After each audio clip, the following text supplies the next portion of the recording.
चली गई और ये जो प्लेट है ये प्लेट उसके ऊपर से दबाव डालेगी। जब दबाव डालेगी तो इसमें क्या बच्चों देखो इसमें मोड़ आएगा या नहीं आएगा? तो मोड़ आएगा। क्या आएगा इसमें? मोड़ आएगा। तो यहाँ पर क्या बना ये मोड़ आया। अब ये प्लेट जो अंदर जा रही है तो अंदर जाने पर ये जब प्लेट अंदर जाएगी तो अंदर क्या है? अंदर तो पृथ्वी का तापमान बहुत अधिक है, तो अंदर जाने पर क्या हो जाएगा? ये गलने लगेगी।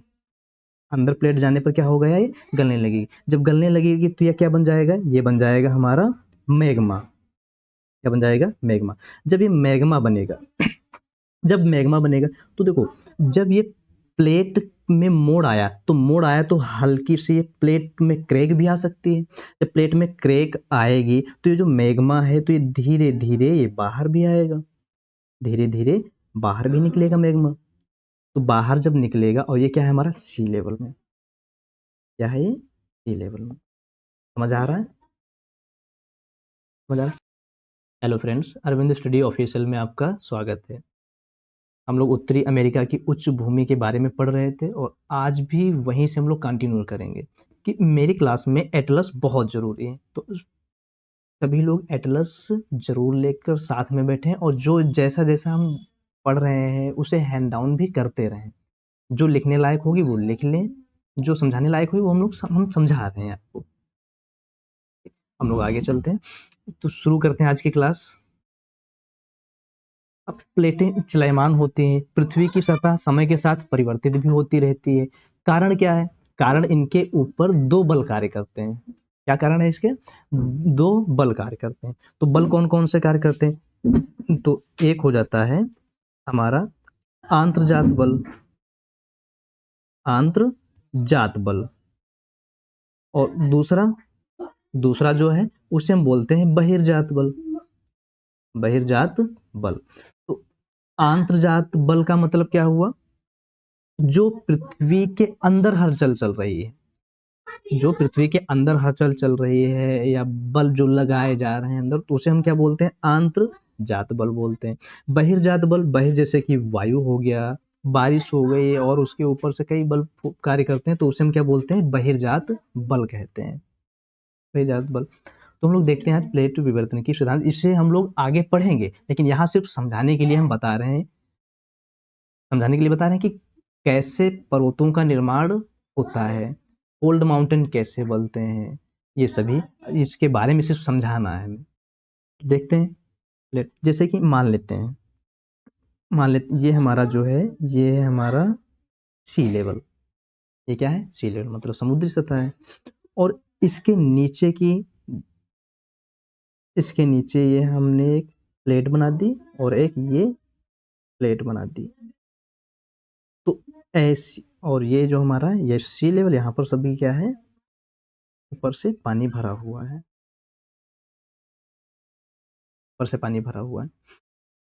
तो ये प्लेटें जब आपस में आमने सामने आती हैं, ये प्लेटें आपस में आमने सामने आती हैं। देखो एक बात और कि जैसे कि ये हमारा सी लेवल है, पानी भरा, उसके नीचे प्लेटें, तो ऐसी प्लेटों को हम क्या बोलेंगे? तो ऐसी प्लेटों को बोलेंगे हम महासागरीय प्लेट, क्योंकि सागर के अंदर है तो इन्हें क्या बोलेंगे? महासागरीय प्लेट कहेंगे। तो महासागरीय प्लेट, तो महासागरीय प्लेट मोटी भी हो सकती है, पतली भी हो सकती है।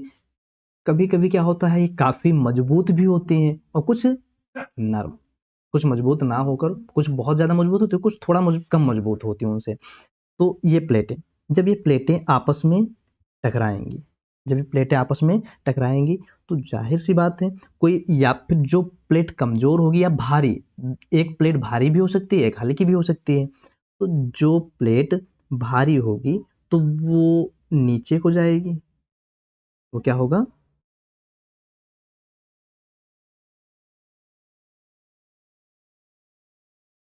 वो प्लेट नीचे को चली जाएगी। और एक प्लेट, जो एक ये वाली प्लेट नीचे चली गई और ये जो प्लेट है ये प्लेट उसके ऊपर से दबाव डालेगी। जब दबाव डालेगी तो इसमें क्या बच्चों देखो इसमें मोड़ आएगा या नहीं आएगा? तो मोड़ आएगा। क्या आएगा? इसमें मोड़ आएगा। तो यहाँ पर क्या बना, ये मोड़ा है। अब ये प्लेट जो अंदर जा रही है, तो अंदर जाने पर ये जब प्लेट अंदर जाएगी तो अंदर क्या है, अंदर तो पृथ्वी का तापमान बहुत अधिक है, तो अंदर जाने पर क्या हो जाएगा, ये गलने लगेगी। अंदर प्लेट जाने पर क्या होगा, ये गलने लगेगी। जब गलने लगेगी तो ये क्या बन जाएगा, ये बन जाएगा हमारा मैग्मा। क्या बन जाएगा, मैग्मा। जब ये मैग्मा बनेगा, जब मैग्मा बनेगा तो देखो, जब ये प्लेट में मोड़ आया, तो मोड़ आया तो हल्की सी प्लेट में क्रैक भी आ सकती है। जब प्लेट में क्रैक आएगी तो ये जो मैग्मा है, तो ये धीरे धीरे ये बाहर भी आएगा, धीरे धीरे बाहर भी निकलेगा मैग्मा। तो बाहर जब निकलेगा, और ये क्या है हमारा सी लेवल में, क्या है ये सी लेवल में। समझ आ रहा है, समझ आ रहा है। जब ये मैग्मा बाहर आएगा, तो बाहर आएगा तो एक गुंबदाकार आकार ले लेगा। कैसा आकार ले लेगा, गुंबदाकार। और ये फिर गुंबदाकार आकार लेने के बाद में ठोस रूप से जम भी जाएगा। तो ये भी एक पर्वत का निर्माण हो रहा हमारा। अब यहाँ पर क्या है, ये हमारा इसमें क्या आ गई, मोड़ आ गई। क्या आ गई, ये मोड़ आ गया, जिसे हम लोग फोल्ड बोलते हैं। तो मोड़ होने पर अब ये जो चट्टान थी, ये कैसी चट्टान है, ये पिघली हुई चट्टान है। ये कैसी चट्टान है, ये है पिघली हुई चट्टान हमारी।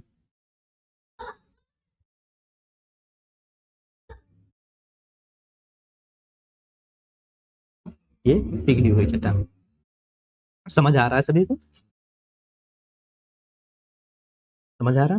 तो ये पर्वत, अब देखो ये भूमि, ये जो है, जो मेल्ट, ये जो मैग्मा आया, मैग्मा आया यहाँ से निकल कर क्रैक यहाँ पर इसमें प्लेट में हुआ, मैग्मा ऊपर निकल कर आया, ऊपर आने के बाद में ठोस रूप में जम गया। तो ठोस रूप में जम गया तो ये क्या हो गया, एक द्वीप जैसा बन गया।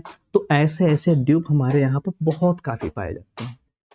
समझ आया, बहुत से काफी द्वीप पाए जाते हैं। अब ये बताओ, अब इसमें कोई भी परिवर्तन हुआ ऊपरी सतह में, पृथ्वी की ऊपरी सतह में परिवर्तन हुआ, वो किस बल के द्वारा हुआ, बहिर्जात के बल से या आंतरजात के बल के द्वारा। तो ये किसके द्वारा हुआ, ये हुआ आंतरजात बल के द्वारा, क्योंकि ये जो बल है वो पृथ्वी के अंदर लग रहा है।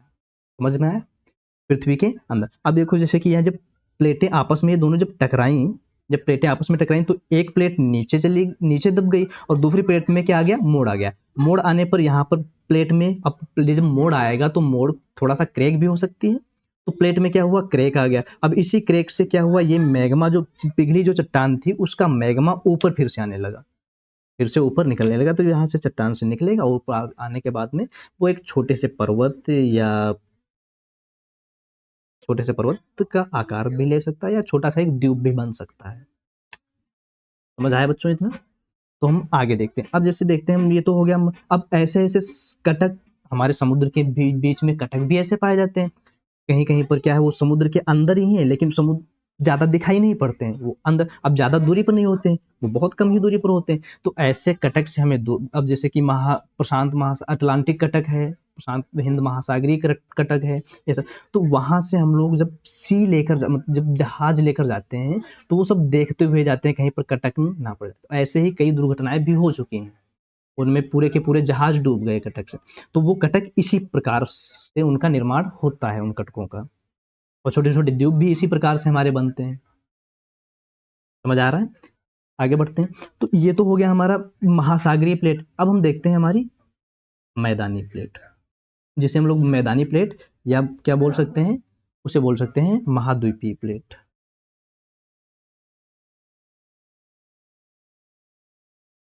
क्या बोल सकते हैं, महाद्वीपीय प्लेट भी बोल सकते हैं। तो आगे देखते हैं महाद्वीपीय प्लेट। आगे हम लोग देख रहे हैं महाद्वीपीय प्लेट। देखो जैसे कि ये हमारी एक प्लेट,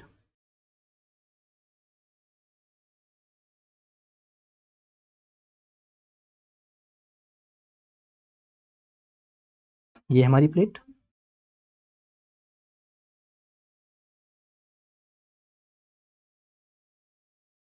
एक ये प्लेट। अब देखो, महासागरीय प्लेट हमेशा क्या होंगी, पतली होंगी, और महाद्वीपीय प्लेटें क्या होंगी, हमेशा मोटी होंगी। महाद्वीपीय प्लेटें जो होंगी हमेशा क्या होंगी, वो मोटी ही रहेंगी।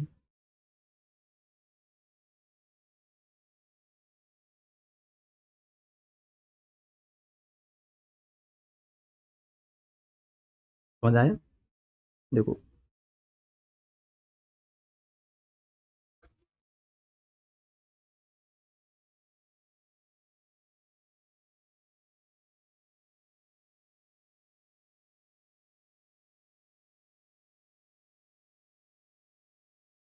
जी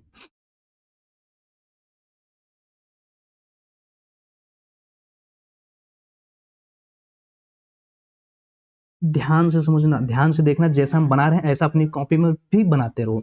कोई कॉन्सेप्ट कॉन्सेप्ट सिर्फ ये कॉन्सेप्ट सिर्फ यही नहीं कि हम सिर्फ उत्तरी अमेरिका पर ही कॉन्सेप्ट लगा रहे हैं, ये कॉन्सेप्ट हम अपने भारत पे भी लगाएंगे। हम जहाँ जहाँ ऐसे मोड़दार पर्वत हैं, जहाँ भी इस प्रकार के हमारे पठार बने हुए हैं या कुछ द्वीप बने हुए हैं या घाटियां बनी हुई, वो सभी जगह ये कॉन्सेप्ट काम करेगा। कोई कॉन्सेप्ट सिर्फ सीखे और जो जैसा हम बना रहे हैं वैसा ही बनाते रहें। तो ऐसी देखो ये महाद्वीपीय प्लेट है, ये कैसी प्लेटें हैं? महाद्वीपीय, या हम इन्हें मैदानी भी बोल सकते हैं या महाद्वीपीय भी बोल सकते हैं, दोनों में दोनों भी बोल सकते हैं। तो देखो जब प्लेटें दिख रही होंगी, ये इधर एरो लगा हुआ है इधर, तो ये मतलब आपस में पास में आ रही हैं। जब पास में आ रहे हैं तो इन दोनों में टक्कर होगी। अब जब टक्कर होगी तो कोई भी दो चीजें हैं, दो चीजों में अगर टक्कर होती तो वो ऊपर उठेगी, क्या होगी? वो ऐसे ऊपर उठेगी। या फिर एक भारी प्लेट और एक हल्की प्लेट, तो हल्की प्लेट क्या होगा? ऊपर, भारी प्लेट जो होगी नीचे धंसा होगा, हल्की प्लेट ऊपर रहेगी। ये हो सकता है। लेकिन यहाँ पर दोनों प्लेटें बराबर हैं, तो जो दोनों प्लेटें भारी, दोनों प्लेटें ही भारी हैं, समान हैं, तो दोनों प्लेटों में जब टक्कर होगी तो क्या होगा? वो ऐसे उठेगी दोनों प्लेटें, समझ आया? तो दोनों प्लेटें ऐसे उठ सकती हैं। तो इसी प्रकार से ये जब आपस में टकराई, जब ये आपस में टकराई तो क्या हुआ? जब आपस में टकराई तो इनमें वलन, मोड़ पड़ा। क्या हुआ? मोड़ पड़ गया, इनमें मोड़ पड़ गया। जब मोड़ पड़ा तो मोड़ हो सकता है 2 या 3 बार भी हो सकता है मोड़। मोड़ पड़ रहा है तो 1 से अधिक बार भी हो सकता है। जब मोड़ पड़ रहा है तो 1 से अधिक बार भी हो सकता है। 1 से अधिक बार भी मोड़ पड़ गया।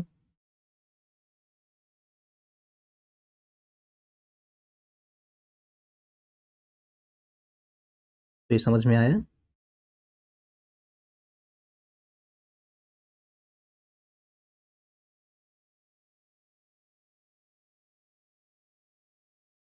तो ये समझ में आया? मोड़ जो है 1 से अधिक बार भी पड़ सकता है। तो इसमें क्या आ गया? मोड़ आ गया। देखो ये जो मोड़ आया है तो ये कोई ज़रूरी नहीं कि 1 बार भी हो सकता है, 2 बार भी हो सकता है, 3 बार भी हो सकता है। तो 3 समानांतर, तो जैसे इस प्रकार से मोड़ जब आया तो क्या बनी? 3 समानांतर पर्वत श्रृंखलाएँ बनी। कैसी बनी? 3 समानांतर पर्वत श्रृंखलाएँ। देखो ये तो हो गया, ये जो ऊँची भूमि है, ये ऊँची भूमि दिख रही है तो हम इसे x दे देते हैं नाम। ये क्या हो गया हमारा? x। जो निचली भूमि है जो ये है तो ये क्या हो जाएगा हमारा? y। क्या आप लोगों में से कोई बता सकता है जो y हमने बनाई है तो y ये क्या है? इसे हम y को क्या बोलेंगे? इस y को बोलेंगे, ये क्या है? हमारी गर्त। क्या है ये? गर्त। ये क्या है? ये हमारा पहाड़ हो गया, चोटी हो गई, पहाड़ हो गया, और ये क्या है? हमारा गर्त है।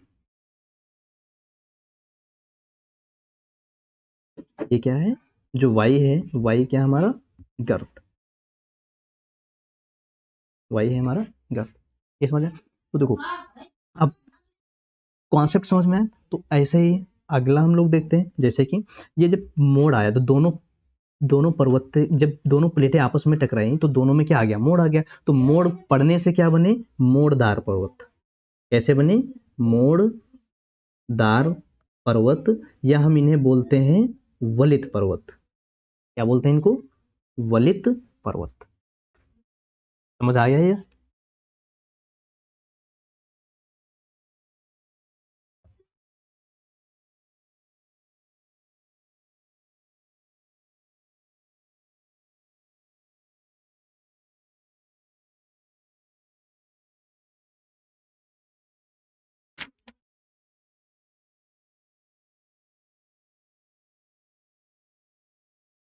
समझ आ गया?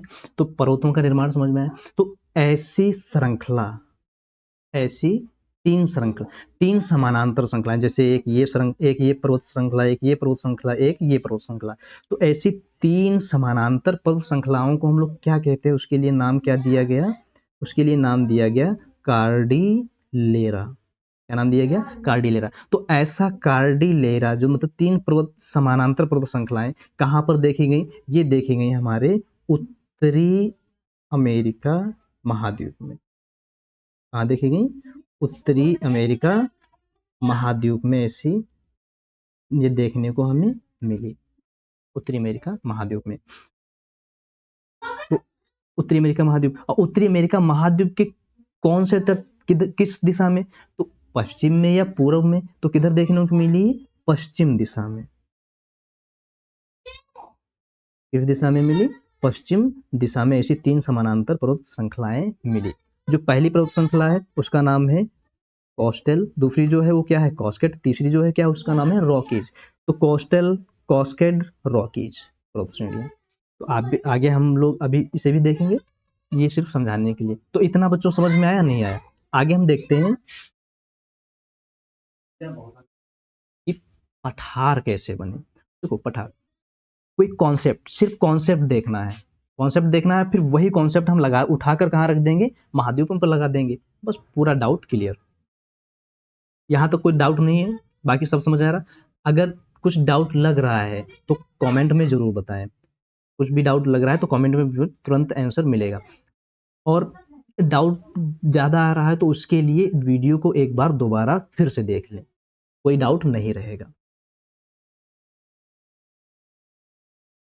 तो देखो हम लोग देखते हैं कि पठार का निर्माण कैसे हुआ। तो देखो 2 प्लेटें हैं। क्या है? 2 प्लेटें हैं।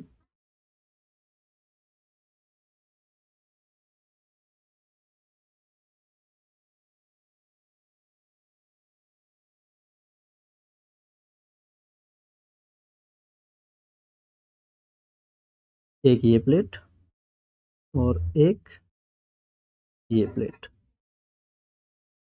एक ये प्लेट और एक ये प्लेट। समझ आ रहा? ये दोनों प्लेट।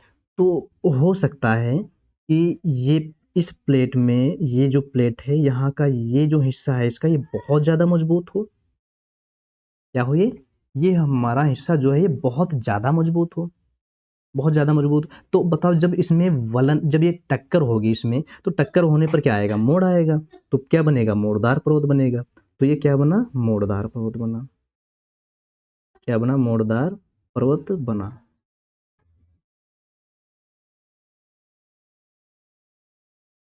कैसा बना? ये मोड़दार पर्वत बना। तो देखो जब मोड़दार पर्वत बना, और जो पार्ट इसका, जो पार्ट बहुत ज्यादा मजबूत था वो पार्ट नहीं मुड़ पाया, वो पार्ट नहीं मुड़ पाया। जब जो पार्ट बहुत ज्यादा मजबूत था वो जो पार्ट मुड़ नहीं पाया, तो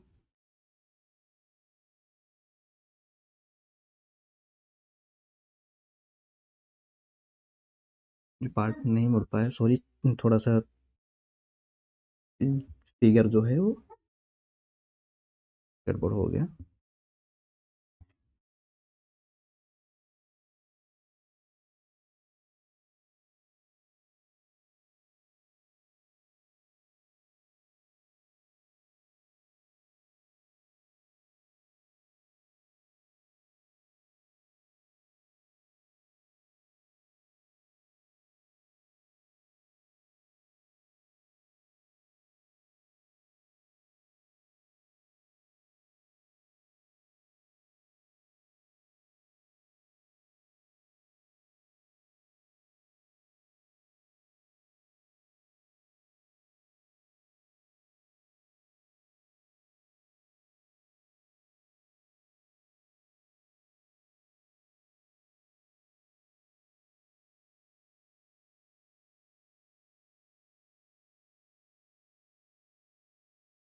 ये देखो जब ये इन दोनों में टकराव हुआ, जब टकराव हुआ तो ये क्या पड़ा? मोड़ आई। क्या? ये मोड़ आई। लेकिन ये जो पार्ट जो था इसका, ये जो ठोस वाला बहुत ज्यादा ठोस जो पार्ट था वो पार्ट नहीं मुड़ा। वो पार्ट कैसा रह गया? समतल जैसा, जो समतल दिखाई दे रहा है। तो इसे ही हम क्या बोलेंगे? ये क्या बना हमारा? ये बना पठार। ये बना हमारा पठार। अब ये जो पठार दोनों तरफ क्या है? पर पहाड़ है, दोनों तरफ क्या है? पर्वत श्रृंखला है, और बीच में क्या है? पठार। बीच में क्या बना? पठार। तो ऐसे पर्वत, अब देखो ये पठार जो है वो कहाँ पर है? 2 पर्वतों के बीच में है। क्या है? 2 पर्वतों के बीच में पठार है। तो ऐसे पठार को हम बोलते हैं अंतर पर्वतीय पठार। क्या कहेंगे इससे पठार को हम? अंतर पर्वतीय पठार। तो अंतर पर्वतीय पठार ये ऐसे बना। तो इसे अब ऐसे पठार कहाँ पर संभव हो सकते हैं? जहां पर ऐसे समानांतर पर्वत श्रृंखलाएं होंगी वहां पर। तो ऐसी पर्वत श्रृंखलाएं कहाँ पर है हमारे? उत्तर अमेरिका में। उत्तर अमेरिका में ऐसी पर्वत श्रृंखलाएं हैं, तो वहां पर इस प्रकार के पठार भी होंगे। तो आज देखते हैं हम लोग उनकी स्थिति है कहाँ पर ऐसे पठार पाए जाते हैं। मेरे साथ में ड्रॉ कर लेंगे उत्तरी अमेरिका का फिगर, मैप ड्रॉ कर लेंगे उसके साथ में।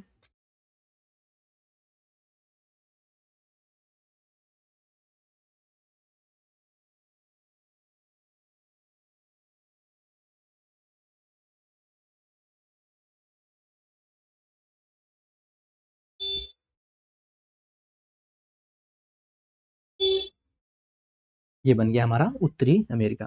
तो उत्तरी अमेरिका में यहाँ पर क्या है हमारे? पर्वत श्रृंखलाएं। कोई बता सकता है इनका नाम क्या है? उस दिन हमने, इससे पहली वाली क्लास में हमने बताया था, देखे भी थे इसे। ये हमारी पर्वत श्रृंखलाएं कैसी हैं? समानांतर पर्वत श्रृंखलाएं। तो उस दिन हमने कितनी पर्वत श्रृंखलाएं देखी थी? उस दिन देखी थी हमने 6 पर्वत श्रृंखलाएं। तो एक यहाँ ये भी पर्वत श्रृंखला, और एक ये पर्वत श्रृंखला, और एक ये हमारी पर्वत श्रृंखला। क्लियर? तो अंतर पर्वतीय पठार, तो ऐसे पठार हमारे कहाँ पर होंगे? उत्तरी अमेरिका के पश्चिमी तट पे, जहाँ पर ये हमारी तीनों समानांतर रेंज हैं। तो इन पठारों का नाम, तो इन पठारों का नाम बता देते हैं, ये कौन कौन से पठार हैं हमारे। तो एक तो है, यहाँ पर देखेंगे हम, पठार का साइन हम ऐसे दे देते हैं, ये क्या है हमारा? पठार। ये क्या है हमारा? पठार। तो एक पठार तो हमारा यहाँ पर है, जिसे हम नाम देते हैं कोलोराडो का, कोलोराडो पठार। समझ आए? कोलोराडो पठार। यहाँ पर देखेंगे कोलंबिया प्रांत है, कोलंबिया प्रांत में कौन सा पठार है? कोलंबिया का पठार। कोलंबिया का पठार। तो पठार निर्माण कैसे समझ में आया? ये कैसा है? अंतर पर्वतीय पठार। तो ऐसे पठार कहाँ पर होंगे हमारे? जहां पर इस प्रकार की समानांतर पर्वत श्रृंखलाएं मिलेंगी। ये ऐसा ही नहीं कि सिर्फ उत्तरी अमेरिका में ही ये पठार पाए जाएंगे, अन्य जगह भी हैं, जैसे हमारे यहाँ हिमालय पर्वत श्रृंखला में, वहां पर भी पठार हैं, इसी प्रकार के पठार पाए जाते हैं।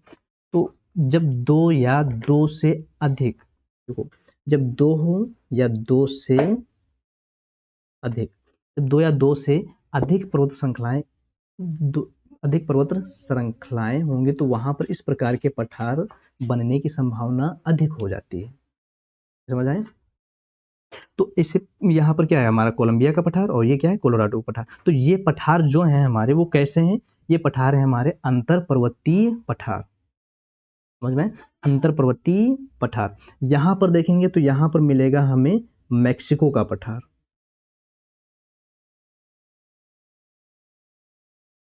कौन सा पठार होगा यहाँ पर? मैक्सिको का पठार। मैक्सिको का पठार। समझ में? तो ये हमारी जो श्रेणी है, ये क्या है? ब्रुक्स पर्वत श्रेणी, ये अलास्का पर्वत श्रेणी, ये क्या है? कोस्टेड और रॉकीज, ये अपलेशियन पर्वत श्रेणी। समझ में आया? इतना समझ में आया? अब देखते हैं आगे। ये तो हमारा एक प्रकार का हो गया, ये जो हमने बनाया है, ये जो हमारा बना हुआ है, इसे क्या बोलते हैं? जो हमारा पठार जो है, ये अंतर पर्वतीय पठार, ये तो पठार का एक रूप हुआ, ये तो एक नंबर। अब हम दूसरा नंबर देखते हैं, दूसरा नंबर पर्वत क्या, कैसे दूसरे पठार हमारे कैसे बनते हैं। जैसे कि ये तो अंतर पर्वतीय पठार हो गया। तो हम देखते हैं आगे,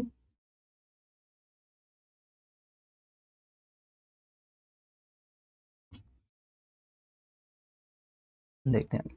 जैसे कि कोई एक पर्वत काफी बहुत पहले बना हुआ, जो बहुत पहले उसका निर्माण हो चुका है, वो पर्वत मान लेते हैं हमारा, जो ये जो पर्वत है,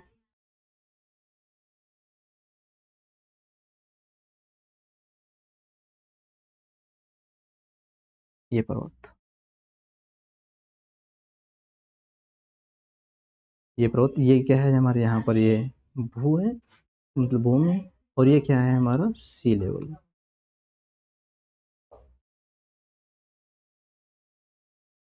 ये जो है हमारा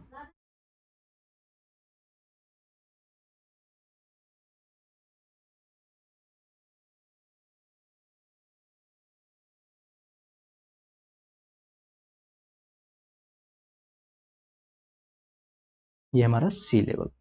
यहाँ तक समझ में आया? बनाते रहे ना मेरे साथ में, जो हम बना रहे हैं वैसे वैसे। देखो, दो प्रकार के बल यहाँ पर कार्य करते हैं, दो प्रकार के। अब देखो इसमें जब वो काफी पुराना हो गया तो यहाँ पर क्या है, वायु चली, वायु का भी रगड़न हुआ, वायु का भी, वायु भी क्या हो रगड़ करने के लिए यहाँ पर। और हो सकता है जब पठार पर्वत बने तो इसमें से, जब ये ऊंचे पर्वत थे तो ऊंचे पर्वत पर हिमानियां भी होती हैं। अब अगर हिमानियां हैं तो वहां से नदियां भी निकलेंगी। अब नदियां निकलेंगी तो कहाँ से होते हुए निकलेंगे, पहाड़ इसी को काटते हुए निकलेंगे धीरे धीरे। तो कुछ कई सालों के बाद में धीरे धीरे जब इस पर ये बाहर का बल कार्य करता रहता है तो ये धीरे धीरे यहाँ से कुछ इसका पानी जो है, कुछ पार्ट तो इसे नदियों के, नदियां इसे बहा कर लाती हैं। नदियों के बहने से आ जाता है। देखो, अब देखो, जो नदी होती है जब शुरू शुरू में जब निकलती है तो बहुत छोटी होती है, लेकिन आगे आने पर क्या होता है, उसका आकार धीरे धीरे बढ़ता जाता है। जब आकार बढ़ता जाता है तो यहाँ से कुछ, वो जब निकलती है नदी तो यहाँ के बड़े बड़े पत्थरों को काट कर लाती है अपने साथ में धीरे धीरे। मतलब क्या जमा करती रहती है सेडिमेंट, अवसाद, अवसाद लाती रहती। जब अवसाद लाती रहती यहाँ से तो बहुत ढलान में चली, फिर लेकिन जब यहाँ पर आते हैं तो इसे ढलान इसका कम हो जाता है। जब ढलान कम होगा तो क्या वो उसकी स्पीड भी कम होगी, तो जो अपना सेडिमेंट लाती है तो वो यहाँ पर जमा करने लगेगी। वैसे जाना था उसे समुद्र, तो ये वो क्या करने लगी, यहाँ पर अपना सेडिमेंट जमा करने लगी। अब देखो नदी के साथ में, पर्वत से जब नदी उतरती है तो उसके साथ में बड़े बड़े पत्थर भी होते हैं, बहुत बड़े बड़े, लेकिन वो कहाँ चले जाते हैं, समुद्र में। अब समुद्र में कब जाएंगे, जब उससे ढलान मिलेगा, उसी प्रकार से ढलान जब मैदानी भाग में आता है तो जो नदियों की स्पीड होती है वो कम हो जाती है। तो यहाँ पर भी, यहाँ से तो स्पीड बहुत थी, लेकिन यहाँ पर जब मैदानी भाग में है तो उसकी स्पीड कम हो गई। तो सेडिमेंट, और यहाँ पर ऊपर से भी बल कार्य कर रहा है, तो वो इसके छोटे छोटे कण क्या करते, तोड़कर यहाँ से आते रहे। तो ये जो श्रृंखला है ये धीरे धीरे कुछ सालों के बाद में, काफी सालों के बाद में, ये इस प्रकार से हमारा यहाँ पर सेडिमेंट जमा हो जाएगा। क्या होगा, यहाँ पर सेडिमेंट जमा हो जाएगा। समझ में आया? ये क्या होगा, सेडिमेंट जमा हो जाएगा। तो ये आकार कुछ ऐसा आकार ले लेगा, सेडिमेंट जमा होने के बाद में ये कुछ ऐसा आकार आ जाएगा इसका। तो ये तो, अब ये जो पर्वत जो था हमारा, ये जो है इसका आकार कैसा रह गया, इसका आकार ये हो गया लगभग, लगभग ये हमारा आकार इसका हो गया। ये समझ में आया? तो ऐसे, तो ये क्या बना, एक प्रकार का ये हमारा बना पठार। ये क्या बना, एक प्रकार का पठार, जैसे कि हमारे यहाँ पर मालवा का पठार बना, जैसे जैसे यहाँ पर हमारा मालवा का पठार। तो ये पठार, तो इस प्रकार के पठार को हम क्या बोलते हैं, इस पठार को, देखो ये हो गया पर्वत, पर्वत के नीचे बना हुआ, पास पैरों के पास में, तो पैरों मतलब पैरों के पास में, तो पैरों को हम क्या बोलते हैं, पाद भी बोलते हैं। तो पर्वत के पैरों में बना हुआ है तो इसे हम क्या बोलेंगे, पर्वत पाद पठार। क्या बोलेंगे इसे, पर्वत पाद पठार बोलेंगे। तो ऐसा पर्वत, ये काफी पुराने पर्वत, जो काफी पुराने जो पर्वत होते हैं वो अब आकार में छोटे हो गए, उसका कारण क्या है, वो यही कारण है। इसी कारण से उनका जो सेडिमेंट था वो ऊपर का टूट टूट कर वो आपस में उसके पास में जमा होते गया, वो क्या बना लिए, पठार का निर्माण कर दिया। तो काफी साल, बहुत पुराने पर्वत, बहुत पुराने पर्वत, वो पर्वत की ऊंचाई भी कम हो गई।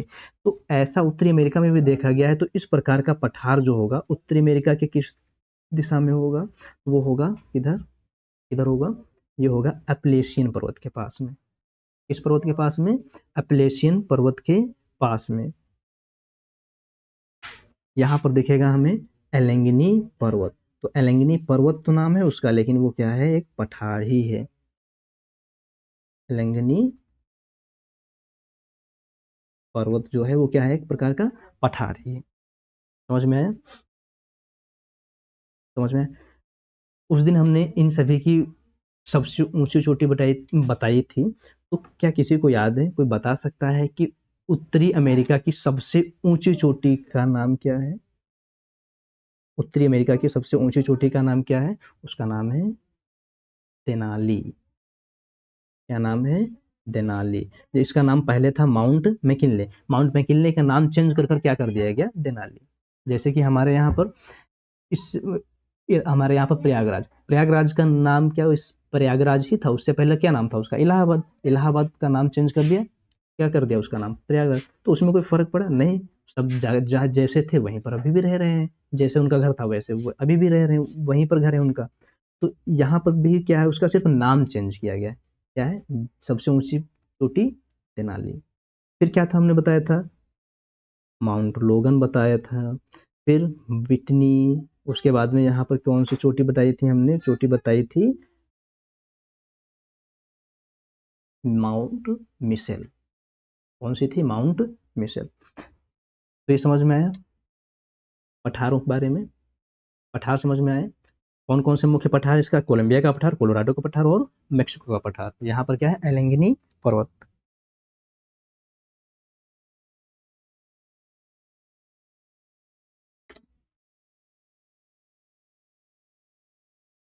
समझ में आ रहा है सभी को? आगे बढ़े।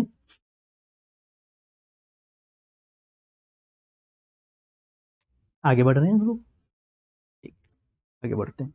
अब इसमें एक चीज यहाँ पर हम लोगों ने देखा होगा, यहाँ पर लिखा होगा इसमें, अगर मैप है सभी के पास में तो मैप में देखना, यहाँ पे यहाँ पर लिखा होगा कैनेडियन शील्ड। क्या लिखा है? Canadian shield.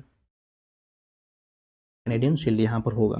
तो कैनेडियन शील्ड, शील्ड के बारे में हम लोग अभी आगे पढ़ेंगे। इसके बारे में शील्ड जो है वो एक प्रकार का, वो भी पठार ही है, लेकिन वो पठार हम लोग आगे पढ़ेंगे। वो बहुत महत्वपूर्ण पठार है वो हमारा।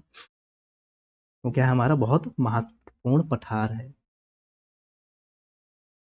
देखो, यहाँ पर हमने, इससे पहले हमने यहाँ पर क्या बताया? जब ये मोड़ आए, वलन पड़ा, तो वलन में क्या हुआ? एक घाटी, एक गर्त भी बनी। क्या बनी? एक गर्त, जिन्हें हम लोग घाटियां कहते हैं। क्या बोलते हैं? घाटियां। तो उत्तरी अमेरिका की यहाँ पर एक घाटी है, बहुत मशहूर नाम, ये बहुत ज्यादा पेपरों में आती है, बहुत ज्यादा उसका नाम क्या है?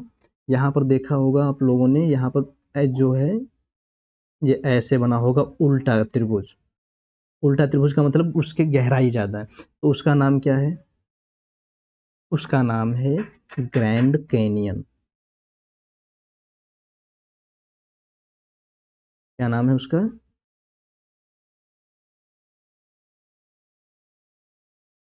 Grand canyon. समझ में? Grand canyon. विश्व की सबसे गहरी घाटी कौन सी है? Grand canyon. विश्व की सबसे गहरी घाटी ग्रैंड, ग्रैंड कैनियन। क्लियर? यहाँ तक समझ में? देखो, ये हो गए हमारे, यहाँ पर हो गए पठार। ये क्या हो गए? हमारे पठार। ये हो गए हमारी उच्च भूमि। ये क्या हो गई? शील्ड। ये इधर भी पठार, यहाँ पर भी। तो अब हमें क्या देखना है? मैदान। क्या देखना है? मैदान। तो मैदान में जो पार्ट खाली रह गया वो क्या हो जाएगा? हमारा सारा मैदान। तीन ही चीजें तो होती है इसमें, पर्वत, पठार, मैदान। तो जो पार्ट रह गया वो क्या हमारा है? वो है हमारा मैदान। क्लियर? वो क्या है? मैदान है। तो पर्वत पठार समझ में आए। तो अब हम लोग देखते हैं उत्तरी अमेरिका का जलमंडल। उत्तरी अमेरिका का जल मंडल देखेंगे।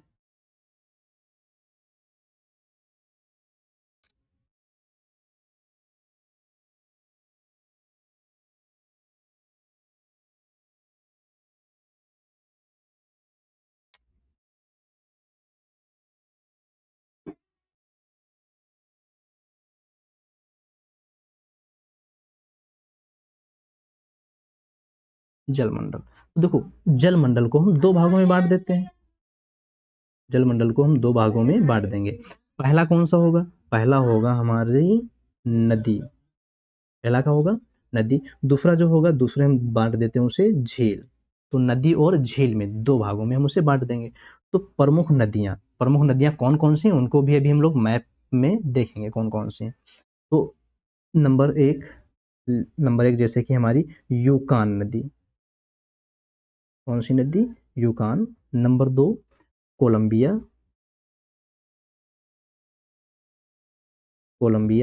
नंबर तीन कोलोराडो।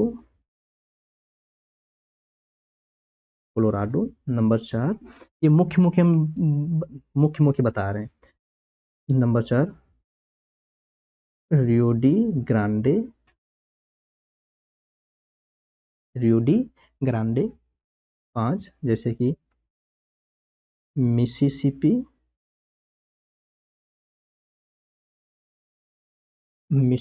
और Missouri. Mississippi, Missouri. Number 6 Saint Lawrence नदी। सेंट लॉरेंस नदी। क्लियर? सेंट लॉरेंस नदी को जो रियो डी ग्रांडे है, ये नदियां जो है ये इंटरनेशनल नदियां हैं। रियो डी ग्रांडे जो है इंटरनेशनल नदी है। ये जो है यूएसए और मैक्सिको और मैक्सिको की अंतर्राष्ट्रीय सीमा निर्धारित करती है। क्या है? दोनों की सीमा रेखा है। क्या है? दोनों की सीमा रेखा, प्राकृतिक सीमा रेखा। समझ में आया? प्राकृतिक सीमा रेखा। और एक ऐसे जो हमारी ये सेंट लॉरेंस नदी भी, ये भी क्या है? एक अंतर्राष्ट्रीय नदी है। ये नदी कैसी? ये रियो डी ग्रांडे और सेंट लॉरेंस दोनों नदियां कैसे हैं? ये अंतर्राष्ट्रीय नदियां हैं। अंतर्राष्ट्रीय नदियां ये किसकी किसकी सीमा बनाती है? तो ये बनाती है कनाडा और यूएसए। ये कनाडा और यूएसए दोनों की क्या बना सीमा रेखा बनाती है। समझ में? तो देखो सेंट लॉरेंस नदी को अमेरिका की आर्थिक जीवन रेखा कहा जाता है। क्या कहा जाता है? अमेरिका की आर्थिक जीवन रेखा। सेंट लॉरेंस नदी को अमेरिका की आर्थिक जीवन रेखा कहा जाता है। तो अमेरिका में बहुत से ज़्यादा, मतलब ये सभी नदियां जो है नौवहनीय नदियां। तो इनमें क्या होता है? नौवहन समुद्र के किनारे जितना भी जितना भी लाते हैं बाहर से माल, जितना भी आता है वो वहां पर उतार लेते हैं और ट्रक में छोटे छोटे नाव होते हैं, बड़े बड़े भी नाव होते हैं, उनमें लाद कर सीधे हर एक शहरों में पहुंचा देते हैं। और जो शहर हैं वो सभी नदी से लगे हुए हैं, तो ऐसे इनका कम खर्च पर भी और आसानी से पहुंच भी जाता है। तो यहाँ के इस नदी के द्वारा बहुत ज्यादा व्यापार होता है। सेंट लॉरेंस जो नदी है इसके द्वारा बहुत ज्यादा व्यापार होता है, तो इसीलिए इसे अमेरिका की आर्थिक जीवन रेखा भी कहा जाता है। Economic line life of USA. समझ आए? तो अभी इनको देखेंगे भी कहाँ कहाँ पर है हमारी नदियां भी देख लेते हैं। अब यहाँ पर देख लेते हैं एक प्रकार से झीलें। तो झीलें जैसे कि हमारी झीलें हैं जैसे कि ग्रेट बियर झील नंबर 1 हो जाती है हमारी। ग्रेट बियर झील, ग्रेट स्लेव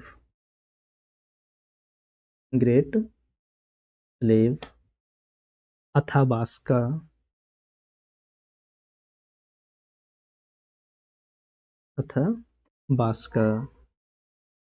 फिर रेनडियर नंबर 5 विनीपेग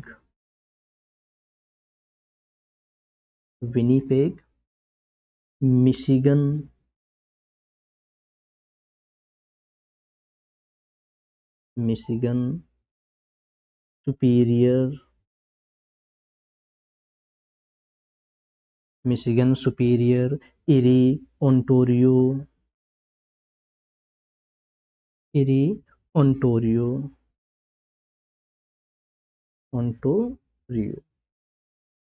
ये हमारी मुख्य झीलें। ये क्या है? हमारी मुख्य झीलें। ये क्या है? हमारी सभी मुख्य नदियां।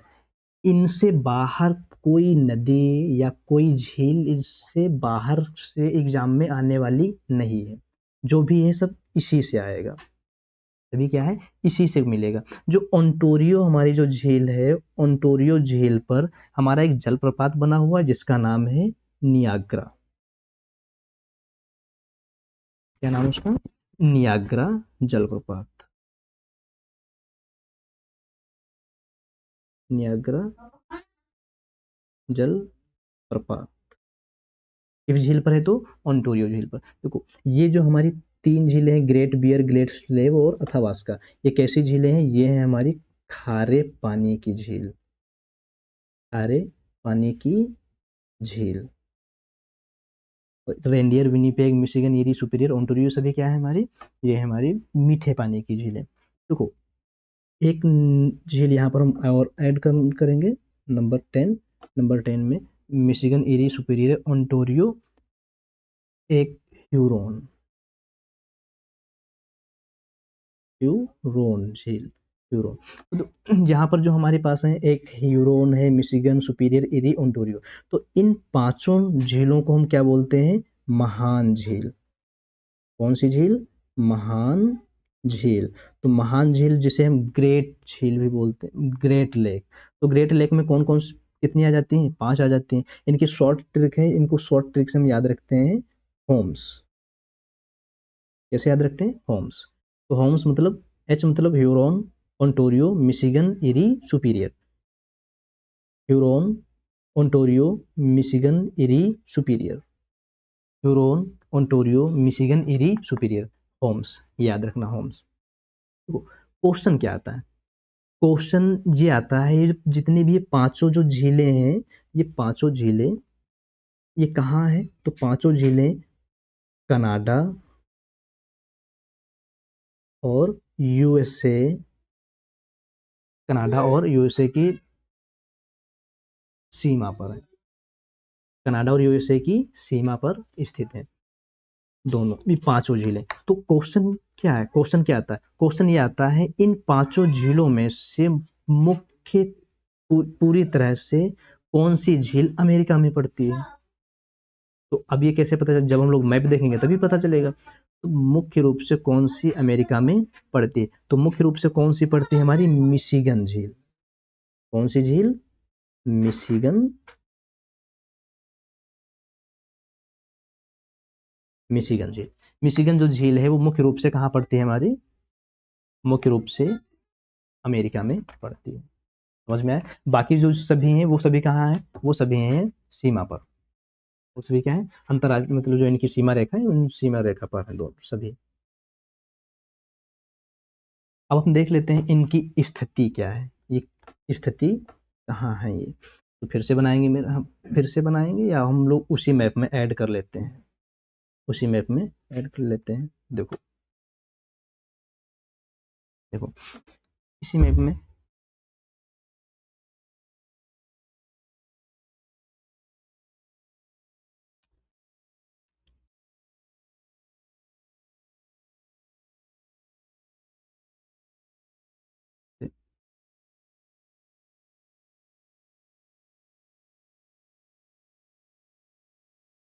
ये जो है हमारी मिसिसिपी नदी। कौन सी नदी? मिसिसिपी नदी। मिसिसिपी की सहायक नदी इधर से आती है, मिसौरी। कौन सी आती है? मिसौरी।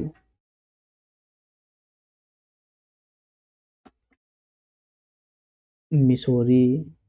और ये जो है इधर, ये टेनिसी नदी, ये मिसौरी। यहाँ पर देखेंगे, यहाँ पर जो होगी हमारी, ये अंतर्राष्ट्रीय मेक्सिको और यूएसए की सीमा बनाती है। इस नदी का क्या नाम है? इसका नाम है रियो डी ग्रांडे। क्या नाम है इसका? रियो डी ग्रांडे।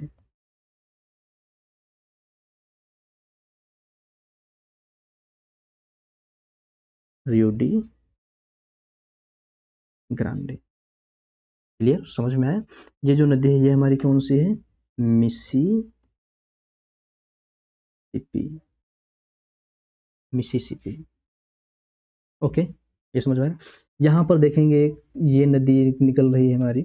ये जो नदी है, इस नदी का जो नाम है, क्या नाम है इसका? इसका नाम है यूकान नदी। कौन सी नदी है ये? यूकान नदी। यूकान नदी। क्लियर, समझ में? अब यहाँ पर देखेंगे, यहाँ से एक नदी आती है जो एक ये महान गर्त बनाती है, ये नदी जो आ रही, इस नदी का नाम बता सकते हैं क्या है? इस यहाँ पर उसका नाम, उसी के नाम पर पठार का भी नाम पड़ा है। क्या नाम है इस नदी का? इसका नाम है कोलोराडो नदी। कोलोराडो नदी समझ में आ रहा है? मैप में थोड़ा सा डिजाइन हो गया है, वो देखते रहना, अपने आप लिख लेना, हम बोल रहे हैं वो भी लिखते रहना। कौन सी नदी है ये? कोलोराडो नदी। यहाँ पर हम इस प्रकार से, जहाँ हमें कहीं दूसरी जगह ढूंढना नहीं पड़ेगा, जो भी चीजें सभी एक ही जगह पर हमें मिल जाएंगी। ये समझ आया ना? यूकान, ये क्या, ये कौन सी नदी है हमारी? कोलोराडो। कोलोराडो नदी ही जो है जो सबसे महान घाटी, जिसे हम बोलते हैं, जिसे हम लोग ग्रैंड कैनियन भी नाम देते हैं, उस किस नदी के द्वारा बना है? वो कोलोराडो नदी के द्वारा बना हुआ है। ठीक है? ये जो है हमारी, ये मेक्सिको और यूएसए की हमारी क्या करती है? अंतर्राष्ट्रीय सीमा बनाती है। यहाँ पर देखेंगे हम लोग, यहाँ पर जो नदी है जिसका नाम है सेंट लॉरेंस नदी। कौन सी है? सेंट लॉरेंस नदी। कौन नदी है? सेंट लॉरेंस नदी। समझ में आया?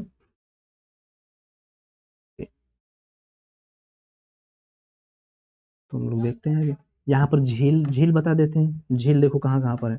झील यहाँ पर जो है हमारी, यहाँ पर मिलेगी, सबसे ऊपर मिलेगी यहाँ पे ग्रेट बियर झील। यहाँ पर देखेंगे तो यहाँ पर मिलेगी ग्रेट स्लेव झील। यहाँ पर मिलेगी हमें अथाबास्का झील। उसके पास में यहाँ पर होगी रेंडियर झील। कौन सी झील? रेंडियर। यहाँ पर देखेंगे तो यहाँ पर मिलेगी हमें विनीपेग झील। कौन सी? विनीपेग झील। यहाँ पर इन दोनों की अंतर्राष्ट्रीय सीमा पर यहाँ पर 5 झीलें एक पास में है हमारी, जिनका नाम है सुपीरियर, मिशिगन, ह्यूरोन, ओंटारियो और इरी। कौन सी? ओंटारियो और इरी। तो ये हमारी महान झील है। इन पांचों झीलों को हमको क्या बोला जाता है? महान झीलें बोला जाता है। ये समझ में है? तो हम स्थिति भी देख रहे हैं, मैप में देखते रहना, यहीं पर सभी मिलेंगी हमें झीलें।